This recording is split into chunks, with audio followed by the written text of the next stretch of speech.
Good morning, students.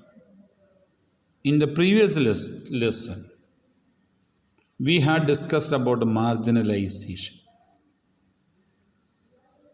In this chapter, we are going to discuss about challenging the marginalization or fighting the marginalization or finding solutions to the problem of marginalization.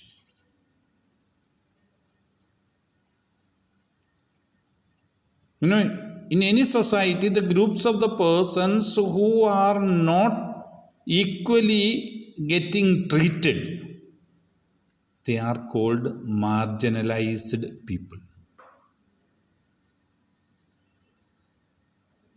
So when we come to Indian society, we mostly discuss about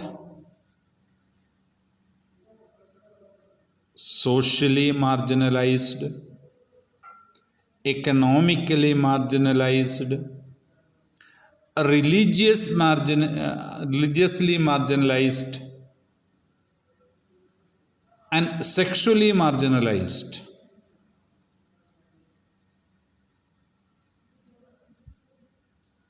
All these groups of people are there. So they also have equal rights to survive in the society, to lead a happy life like any other member in the society. So what should we do for that? What we should do for them? So they must be given their facilities, their respect and treatment. Not the hospital treatment, the behavior of each and everyone in the society. So, simply by being a citizen of a democratic country, they possess equal right that must be respected. If they are a citizen of India, they have got equal right to get educated, to get elected, to participate in the elections, and everything they must be getting. If they are not getting, or somebody stops them from getting, that is what the problem we face. So, how can they get back their rights? The Constitution of India has given a fundamental right named a right against exploitation. So when the right against exploitation is given to the citizens of India, they can use that right to be in safer side when they are trying to be marginalized.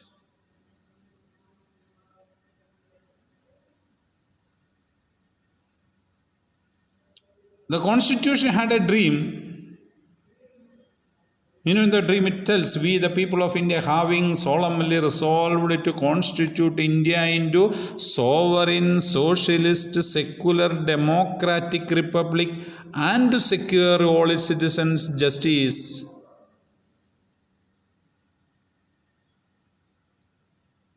economic prosperity, equality, religious freedom. So all those things are if provided, and dignity of the individual, everything is provided in the Constitution. If that is given to each and every citizen of the country, then this confrontation is not needed of marginalization, because there doesn't take place marginalization at all. Why we should fight marginalization? Because there is marginalization.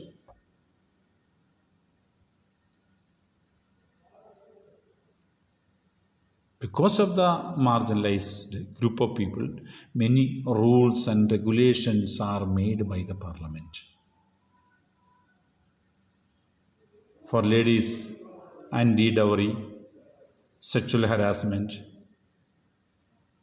Like that, many rules and regulations are made to protect them from the marginalization by the men. Even Domestic Violence Act also is that.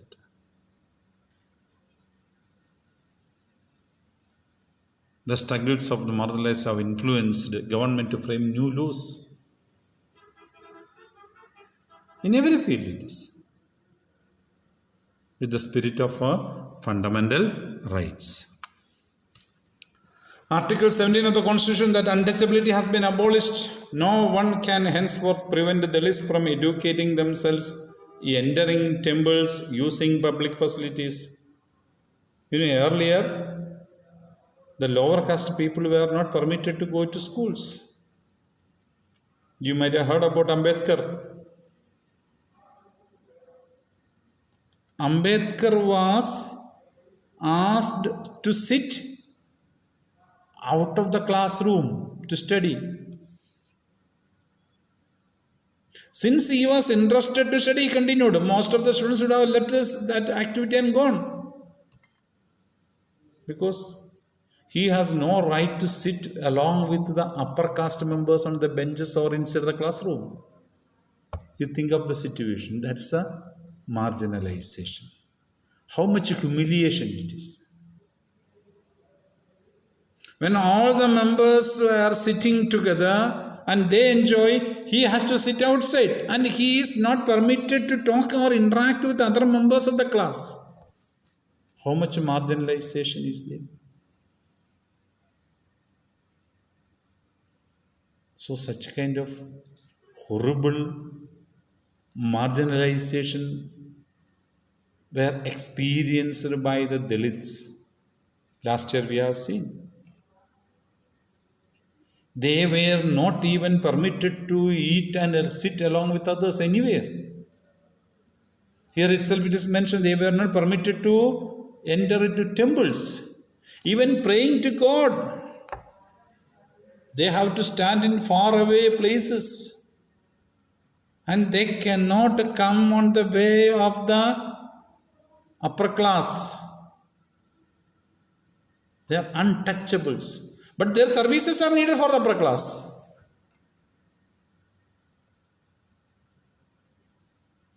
They have to do all the work in their homes. But the people are untouchables. They cannot enter into their houses.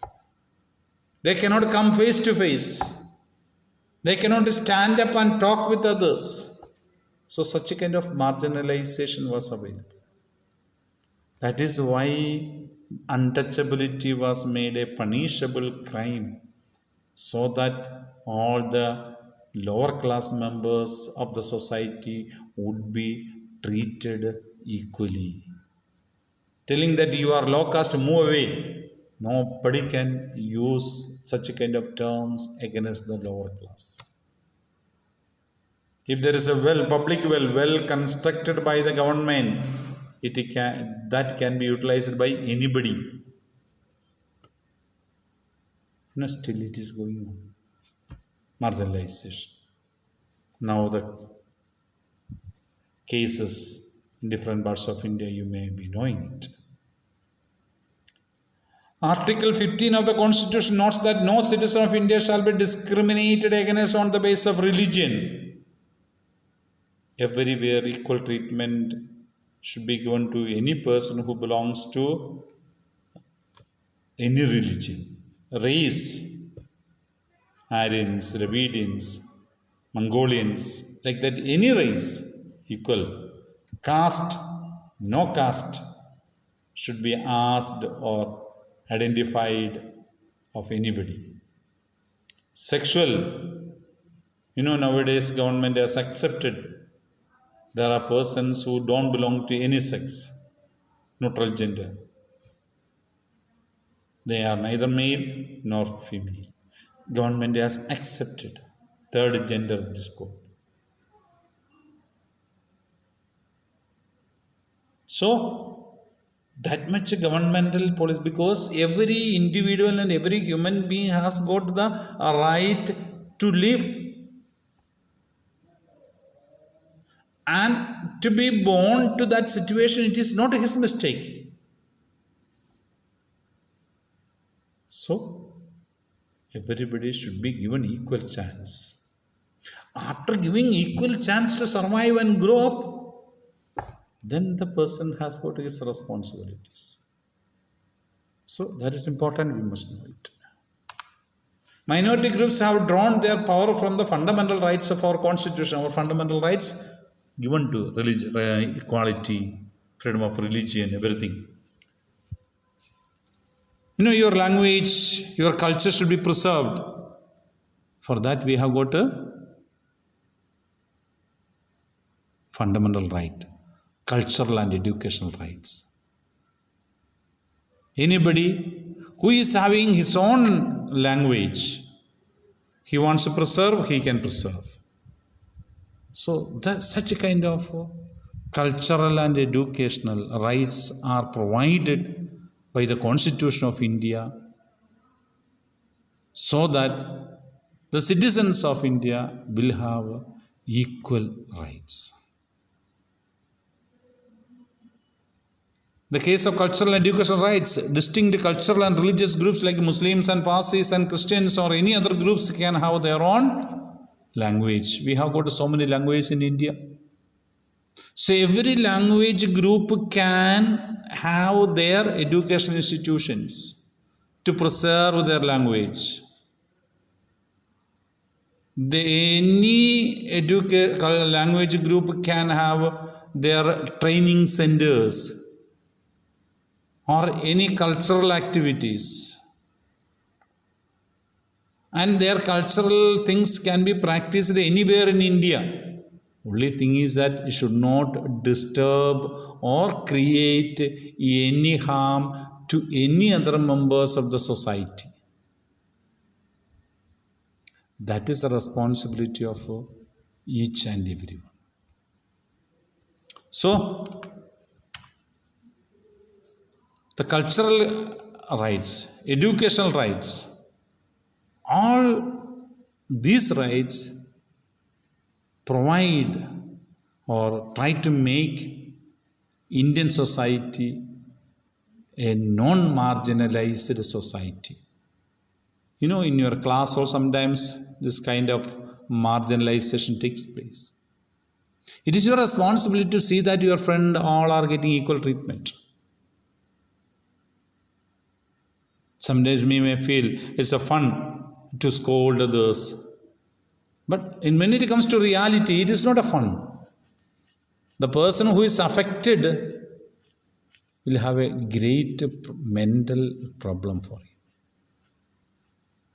For the persons who are not affected will not feel much. If you are put into a group where you are nowhere concerned, then they will make you fun and ridicule. Then you will understand the importance of challenging that. Others are having facilities, you are not having the facilities.